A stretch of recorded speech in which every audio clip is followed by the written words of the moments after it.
Amici di Fanner, appassionati di calcio a 5 regionale, benvenuti all'Oasi di Pace, dove la Roma Futsal in questo anticipo del giovedì ospita la Tevere Remo.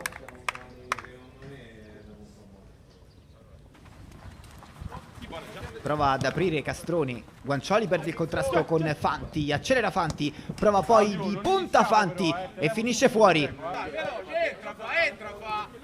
All'altezza del centrocampo, salta l'avversario, ancora morbida la Tevere Remo che perde un altro brutto pallone e stavolta non sbaglia. La Roma Futsal si porta in vantaggio 1-0 al secondo minuto di gioco.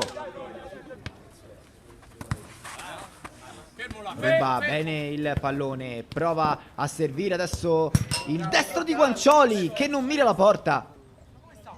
Angolo, destro di Antonica, si distende Polletta, cerca di portarsela in avanti Fanti fa esplodere il destro da buona posizione, sbaglia anche lui. Tanti errori in questa prima frazione con Castelli Avorio che ora con la suola serve Castroni che spara fuori.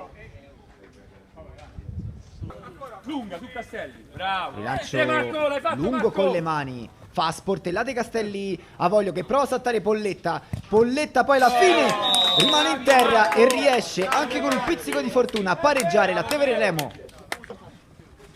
Accelera Guancioli, la perde nei confronti di Scanu. Scanu col sinistro, poi col destro sul palo.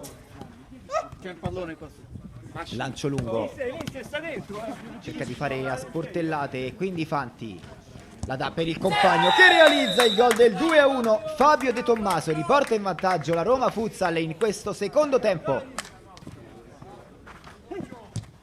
Castroni cerca lo scarico laterale, bravissimo De Tommaso, ci palla al piede a dare nuovamente a Scanu che per due volte deve tirare per battere il portiere avversario. Calcio d'angolo, l'appoggio fuori, Fanti si ferma, Fanti chiede l'1-2, poi realizza col sinistro e questo forse è il colpo del KO. 4-1 per la Roma Futsal. Luciani come portiere di movimento ha dato a Masci, chiama ancora il pallone Luciani, si va da Amadio, quindi si entra in area di rigore, il gol del 4-2. La Tevere Remo prova a riaprirla, calcio di punizione, è pronta ad andare Castroni col destro, un uomo in barriera, Castroni ci prova, pesca il palo pieno e poi col destro viene respinto il suo tiro. L'apertura per Masci, di sinistro a servire Guancioli che la mette in mezzo. 4-3, finale divertente. La Tevere Remo col portiere di movimento si rifà sotto,